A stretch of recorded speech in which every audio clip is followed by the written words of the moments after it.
Welcome back to Intro to Philosophy 1010.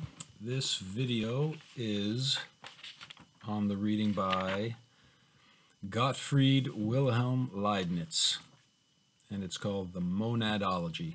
So a monad for Leibniz is the fundamental building block of existence, and monads are conscious. They're not maybe always self-aware, but they have perceptions, and they have no extension in space. So they're like Descartes' idea of a soul, as opposed to Lucretius's idea of little material particles. For Leibniz, the building blocks of existence are sentient. And again, maybe not always self-aware. He's got three levels of monads. Some of them just have bare perceptions. They're unconscious, but they are aware. I think a good analogy for that would be, as we've discussed before, the slit experiment. When you're shooting electrons through a wall with two slits very close to each other at a detector screen behind them, if you don't observe which of the slits the electrons go through, each electron goes through both like a wave that then interferes with itself as it creates two new waves rippling from those two slits. Those waves radiating from each of those slits interfere with each other, create an interference pattern on the detector screen. That's how you know it went through as a wave, but it's a wave not of material liquid, but a wave of probability for where a particle might have appeared if you observed it. If you did observe which slit the particles went through, they went through both at the same time, just like little bullets, and would be detected directly behind those two slits. So that, how does the electron know it's being observed or not? Some people have said, well, it has some rudimentary form of awareness. That seems to be equivalent to what Leibniz is talking about, the bare basic level of perception that a monad can have. The next level of a monad is perception plus memory. Animals, he says, are at this level. And then the third level is perceptions plus memory plus self-reflection. Knowing that you know, being aware of your own awareness, turning your awareness back on itself. And that opens our mind to the idea of God. And we'll get to that in some of these discussion questions. So it's a very densely written reading. Leibniz was a mathematician.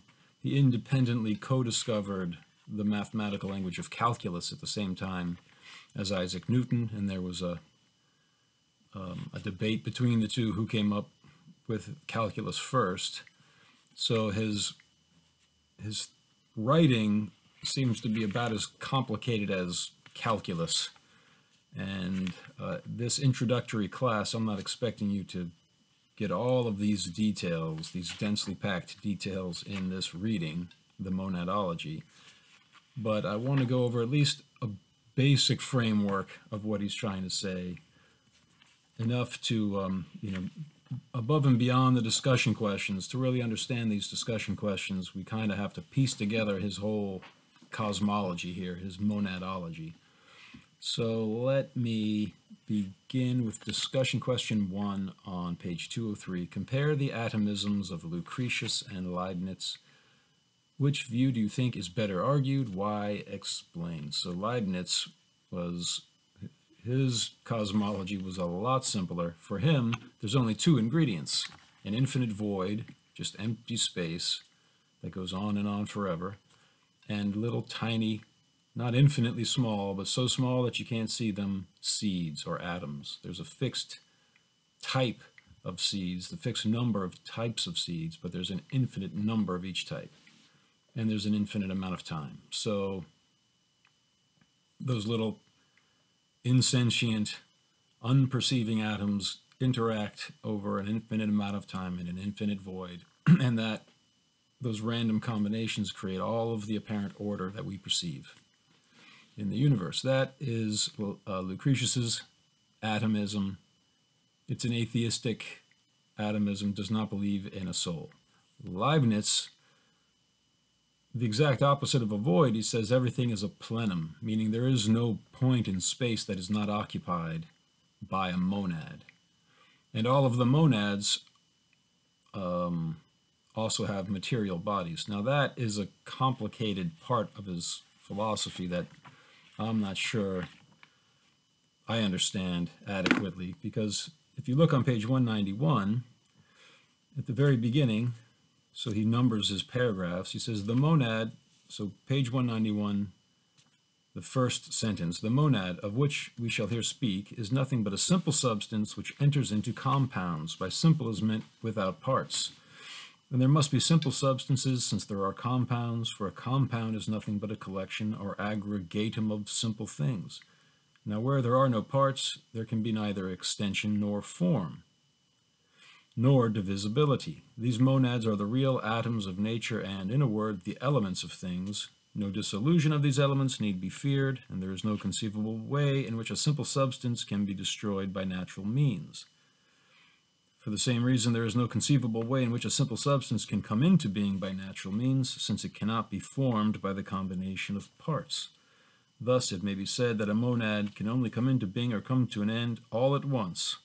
That is to say, it can come into being only by creation and come to an end only by annihilation, while that which is compound comes into being or comes to an end by parts.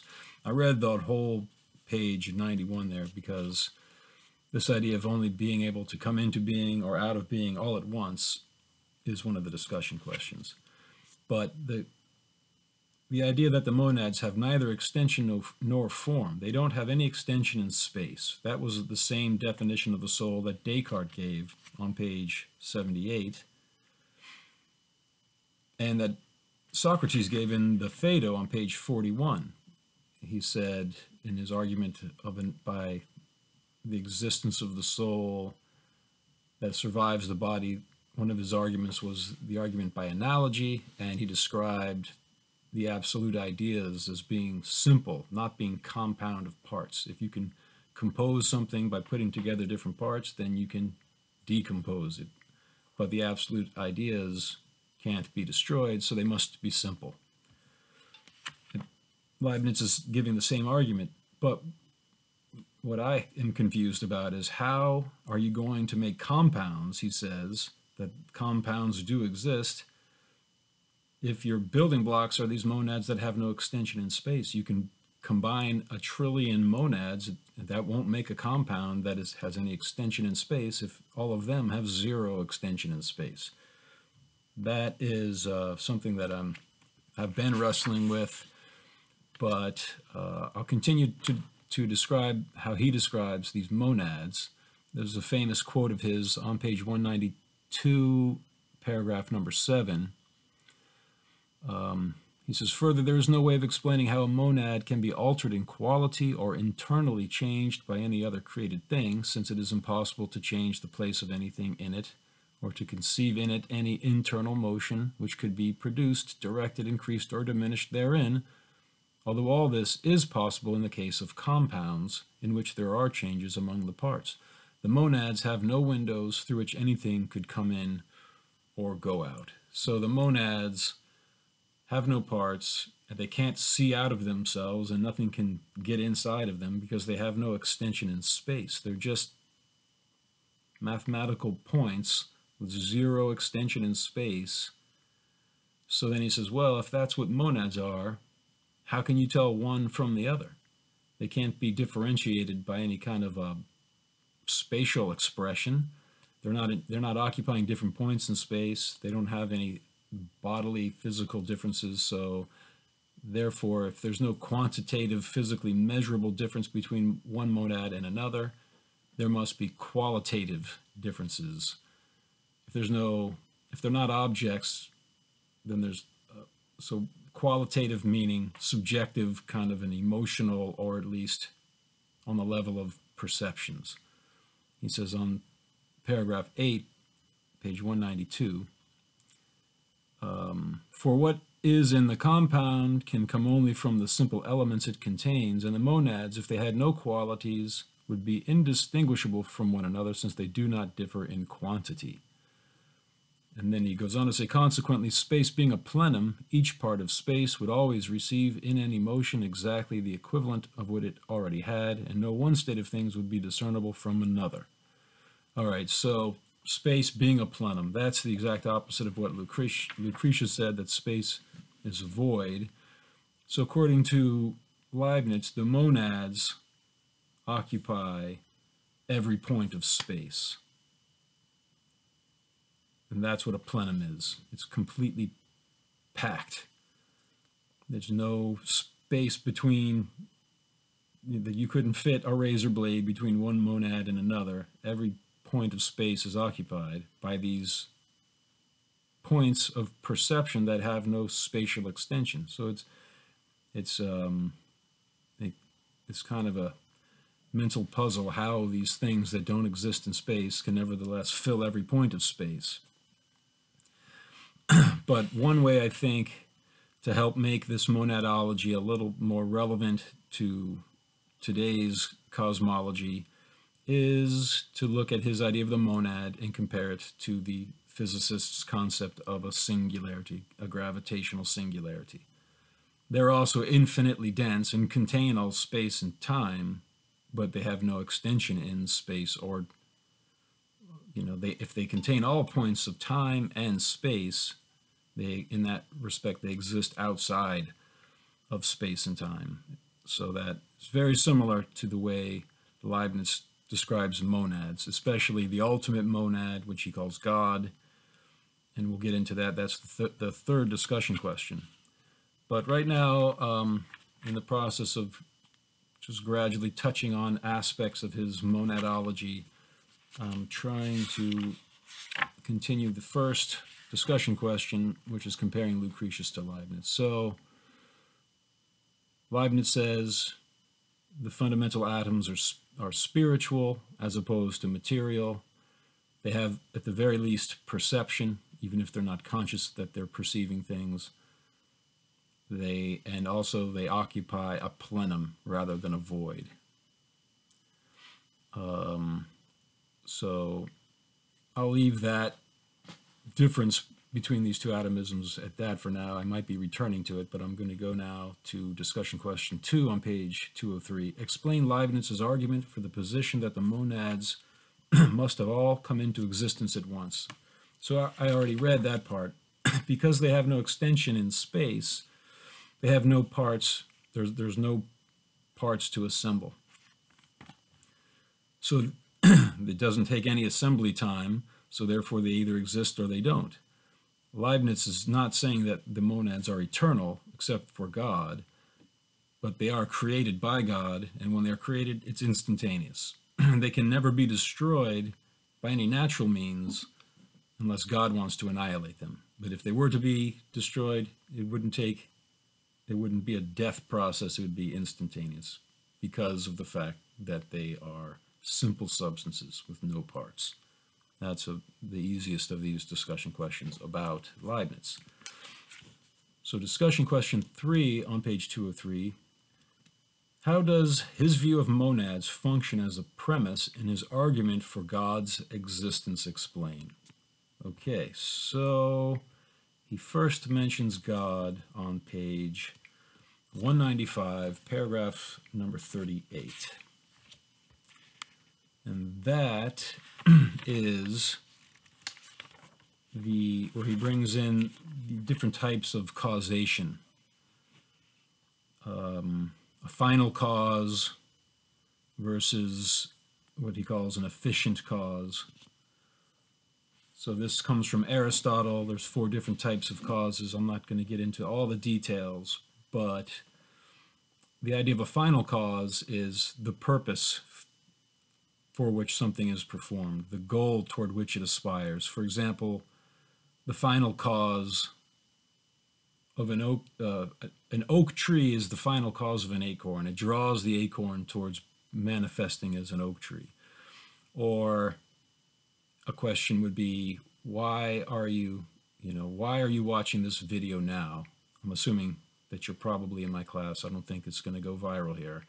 So why do you sit here and endure this video of me speaking about monadology in a monotone, trying to get through this complicated reading because you're trying to get a good grade, you're trying to further your career, maybe you're genuinely curious about Leibniz's idea of a monad, but it's your personal psychological purpose. You have an end, a goal in mind, and that's why you're sitting here. So that would be the final cause. The efficient cause, well, you ate food that gave you energy to get up. It's the material cause of things.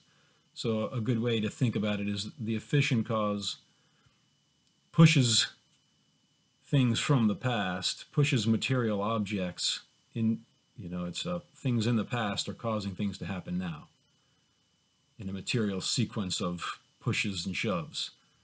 That would be the material cause related to what he calls the efficient cause. So the opposite of that is the sufficient, what Leibniz calls the sufficient reason on page 195, paragraph 32, or the final cause on paragraph 36. That is a goal in the future pulling monads or souls toward it. That's what causes monads to act, final causes. What causes the compounds of monads, which combine into material objects mysteriously, that's the material cause, or what he also calls the efficient cause. So how is that related to his idea of God? If you look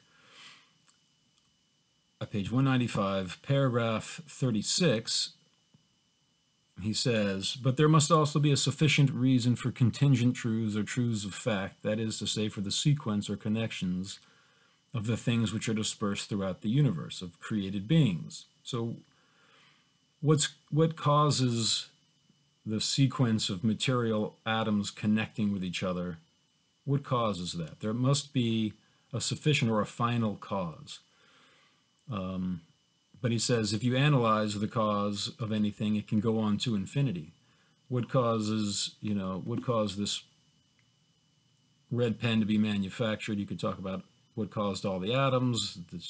There was a supernova in the distant past of an exploding star, were the elements that were required to make human beings and everything, all those material causes. There could be an infinite number of material causes. And similarly, there's an infinite number of final causes. Why was this pen made? Because some people need to have red pens for writing down in their books, and some people need a job, and there's an infinite number of final causes. So Leibniz says, since everything must have a final cause, and since these causations between these finite monads can go on and on forever, there must be some monad that steps outside of that infinite sequence, and that's what he calls God. So I'll continue reading here on paragraph 37. And as all this detail again involves other prior or more detailed contingent things, each of which still needs a similar analysis to yield its reason, we are no further forward, and the sufficient or final reason must be outside of the sequence or series of particular contingent things, however infinite this series may be. Thus, here's paragraph 38. Thus, the final reason of things must be in a necessary substance in which the variety of particular changes exists only eminently as in its source, and this substance we call God. Now, as this substance is a sufficient reason of all this variety of particulars which are also connected together throughout, there is only one God, and this God is sufficient. So God is necessary to explain the meaning of the universe. And that is Leibniz's assumption. There must be a reason for everything that exists. And the ultimate, there must be, it can't just go on for an infinite series of reasons. There must be one final reason. And he says that reason has to stand outside of everything else that's interrelating in space and time, and that must be God, who's the source of everything. That's one of the ways the monads are a kind of a precursor to Leibniz's idea of God. Another one is that because monads have no windows, they cannot interact with each other. Yet it seems like we are. You're listening to this video, I'm talking. That's an interaction, although it's mediated by YouTube and these, the camera. But you can talk to somebody in your house right next to you, or, wherever you are. It seems like you're communicating, but according to Leibniz, As we saw on page 192, paragraph 7, the monads have no windows. They have no parts. They're completely confined within their own world. So therefore, again, they need God to serve as a mediator. On page 197, paragraph 51, but in simple substances, that's what a monad is. The influence of one monad upon another is only ideal, and it can have its effect only through the mediation of God, insofar as in the ideas of God, any monad rightly claims that God, in regulating the others from the beginning of things, should have regard to it. For since one created monad cannot have any physical influence upon the inner being of another, it is only by this means that the one can depend upon the other. So the discussion question, how does his view of monads function as a premise in his argument for God's existence? So his view that monads have no windows is a premise for the need for God to serve as a mediator between monads. So if I'm speaking to you, I have no windows to speak out of, and you have no windows to hear me through. So then God is this connecting mechanism. And God, it's as if from the beginning, God created your own internal world of perceptions. And in that little movie that God created for you, he has you hallucinate that you hear me talking to you. And similarly, in the movie that God created for me, at a certain point in time, he has me hallucinating that I'm talking to you. And those two completely self-contained, hermetically sealed inner worlds seem to be interacting because God has orchestrated each from the beginning of things to perfectly synchronize. So that is another way that, his idea of monads is a premise for the necessity of God's existence. Another, and related to that, is the third way he uses monads as a premise for his argument for God's existence is in the same way that it takes God to mediate monads, to mediate the communication between monads. It also takes God to mediate the interaction between monads and the material compounds of things, which somehow comes from a combination of monads. There's a material world that acts according to the law of efficient causes or motions, and there's a spiritual world of monads that follows the law of final causation, and God has formed a pre-established harmony. The material world unfolds without any direct interaction with monads, even though it's ultimately made of monads. Again, I don't exactly understand how that works, but the material world unfolds according to its purposes that God has created, and the world of monads unfolds according to its purposes, and they have been orchestrated from the beginning to perfectly work out. It's like you were watching, if you had two movie screens facing each other, and the actors on each were performing their roles in entirely different studios, they had no interaction with each other.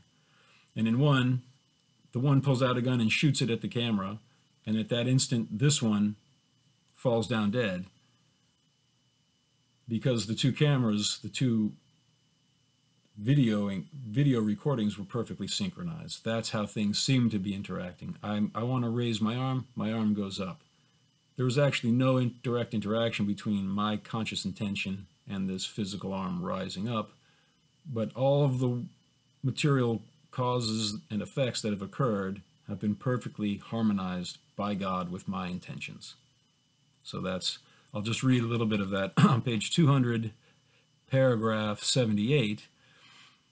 He says, the soul follows its own laws, and the body likewise follows its own laws, and they agree with each other in virtue of the pre-established harmony between all substances, since they are all representations of one and the same universe. Souls act according to the laws of final causes through appetitions, ends, and means. Bodies act according to the law of efficient causes or motions, and the two realms, that of efficient causes and that of final causes, are in harmony with one another.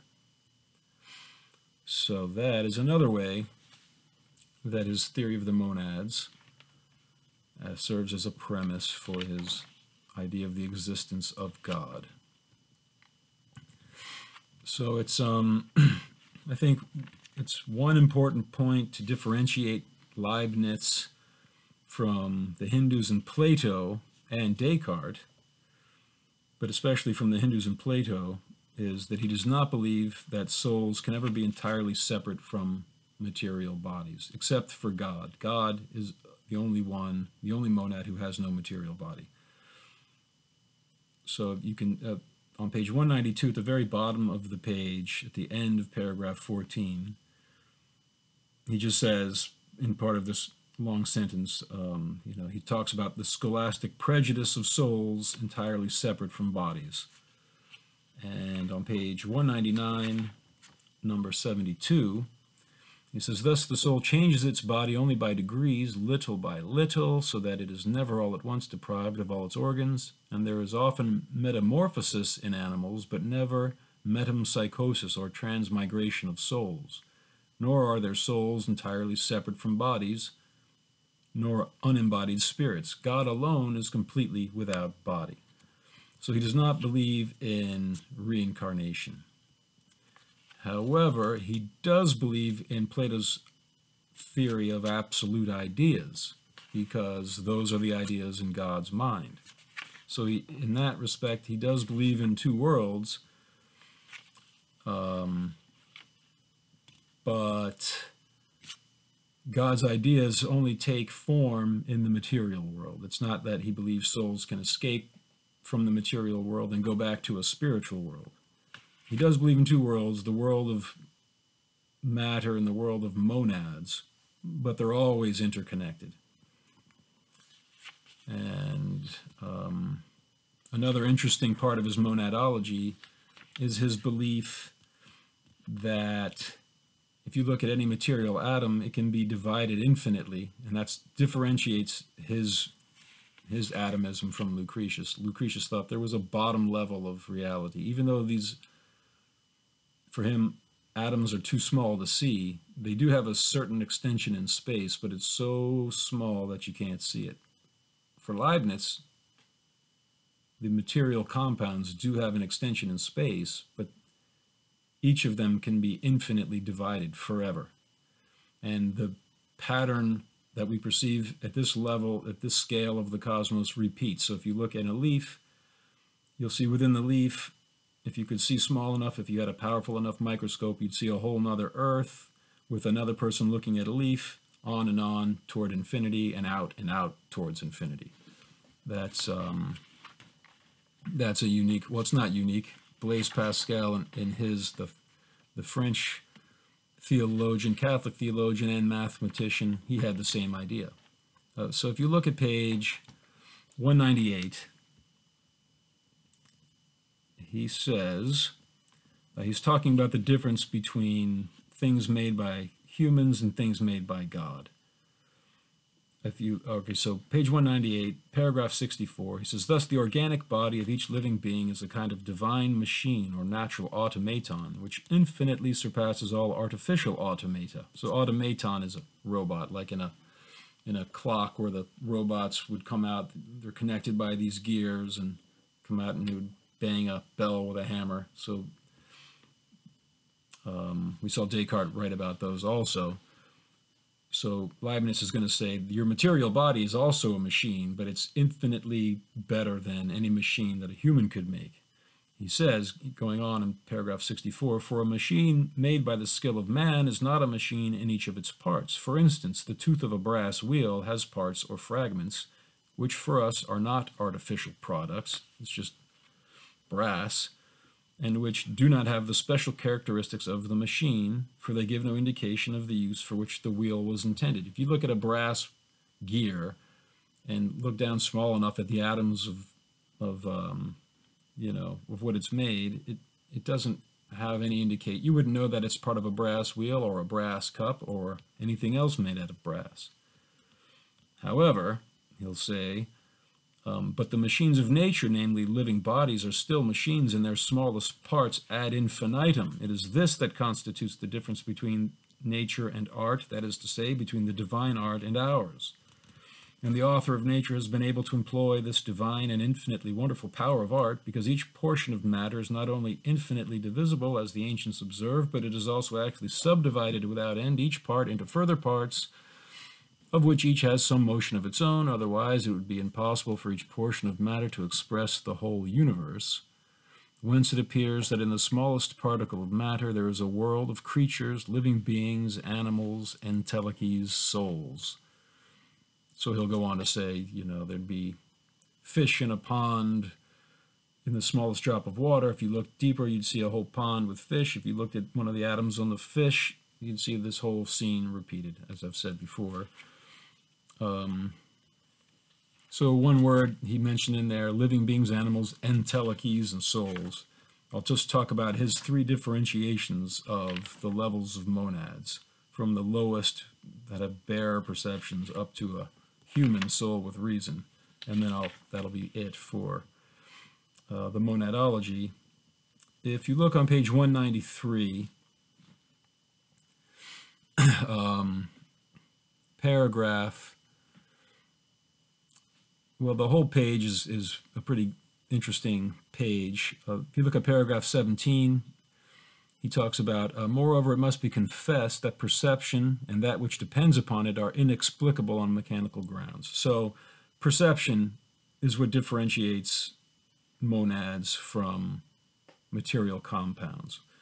Monads cannot be differentiated by any physical difference because they don't have any extension in space, so it must be some internal principle, which is perception. So there's a bare perception, which I talked about. I compared that to how an electron behaves like a wave of probability. If it's not observed, it becomes a particle if it is. That's kind of a perception without any kind of self-awareness. And as he's explaining this, he wants to say, first of all, all right, so paragraph 15 on page 193, the very top, the activity of the internal principle which produces change or passage from one perception to another may be called appetition, which is just appetite or desire. So the differences between monads come from their different perceptions, and those differences of perception come from the kind of appetites that monad has. So a species is defined by the types of appetites the monad that motivates that material body of that type of species. Each species has a different sequence of appetites, which produce a different sequence of perceptions, which differentiates one type of monad from another. He goes on to say that appetites or desires, which are the motivating principles of perceptions, cannot be explained as rising from material combinations. So paragraph 17, he says, moreover, it must be confessed that perception and that which depends upon it are inexplicable on mechanical grounds, that is to say, by means of figures and motions. And supposing there was a machine so constructed as to think, feel, and have perception, it might be conceived as increased in size while keeping the same proportions, so that one might go into it as into a mill. That being so, we should, on examining its interior, find only parts which work upon one another, and never anything by which to explain a perception. Thus it is in a simple substance and not in a compound or in a machine that perception must be sought for.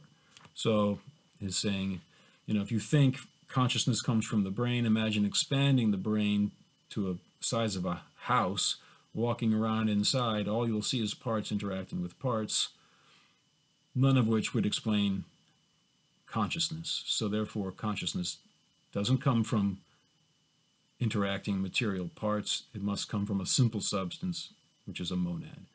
So the first type of monad, all right, so if you look at paragraph 19 on page 193, if we are given the name of soul, if we are to give the name of soul to everything which has perceptions and desires, in the general sense which I have explained, then all simple substances or created monads might be called souls. But now he wants to differentiate between types of souls. He says, but as feeling is something more than a bare perception, I think it right that the general name of monads or entelechies should suffice for simple substances which have perception only, and that the name of souls should be given only to those in which perception is more distinct and is accompanied by memory. And then finally he'll say, a soul that has perception plus memory plus reason or self-awareness is a human being. So a soul with just bare perception is like an electron or a photon or any, you know, and that wouldn't be such a great example either, because electrons are physical objects with extension in space. So, but the level of a monad that might be animating that electron would be one with bare, just bare perception. The monad that motivates the body of a dog, he would call, it has memory. His example of is that if you beat a dog with a stick, and then later you show that dog that stick, it will howl because it will remember that pain. So bare perception plus memory, he says that qualifies as a soul. And then he'll later go on to explain that reason. On page 194, paragraph 29, he says, but it is the knowledge of necessary and eternal truths that distinguishes us from the mere animals and gives us reason and the sciences, raising us to the knowledge of ourselves and of God. And it is this in us that is called the rational soul or mind. So being aware of yourself is the final level. And being aware of yourself makes you aware of, opens you up to knowledge of God. So that is enough, I think, for our purposes for the monadology. You could go on studying it in its minute detail forever and ever, just like Leibniz's view of material creation goes on forever and ever, repeating. But we've covered the discussion questions adequately enough, I hope. And the next reading will be The Gay Science by Friedrich Nietzsche. It's only one page, so that won't take very long. And, oh yeah, so let me just, before signing off here, this Leibniz's Monadology is in the second part of our book, The Four Fundamental Questions. And the second question is, what is real? So for Leibniz, what is real? You've got to understand God and how God serves as the mediator between monads and material objects. That's what reality is. It seems like physical things and consciousness interact. That's not real. Really, there's this ultimate monad or God that orchestrates everything in this pre-established harmony. Also, if you think, according to Leibniz, that the material world you see at the scale that you see it is all there is, that's not reality either. Reality goes on and on. The patterns repeat in this. He didn't understand fractal geometry, which was not discovered till 1980 by Mandelbrot, but he had the same basic idea. So reality goes on and on. The material reality goes on, and there's a plenum. Oh yeah, you know what? As long as you're still watching 36 minutes into this, there was something I thought that was interesting. I'm into this whole idea of identifying the soul with the singularity. So if you look on page 198, paragraph 61, everything's a plenum, everything's connected. If you move at all, that movement is radiated throughout all being. It will be felt to at least some degree by the most distant monads an infinity of away. So he says, and consequently every body feels the effect of all that takes place in the universe, so that he who sees all might read in each what is happening everywhere, and even what has happened or shall happen, observing in the present that which is far off as well in time as in space, as in place. But a soul can read in itself only that which is there represented distinctly. It cannot all at once unroll everything that is enfolded in it, for its complexity is infinite. Thus, although each created monad represents the whole universe, it represents more distinctly the body which specially pertains to it, and of which it is the entelechy. And as this body expresses the whole universe through the connection of all matter in the plenum, the soul also represents the whole universe in representing this body, which belongs to it in a special way. But what I'm reading in here is that each soul contains all of space and all of time, the whole universe. And that is the definition of a singularity. It's a point without extension in space that nevertheless contains all space and time. All right, so I will leave it at that. and I will see you when we discuss Nietzsche.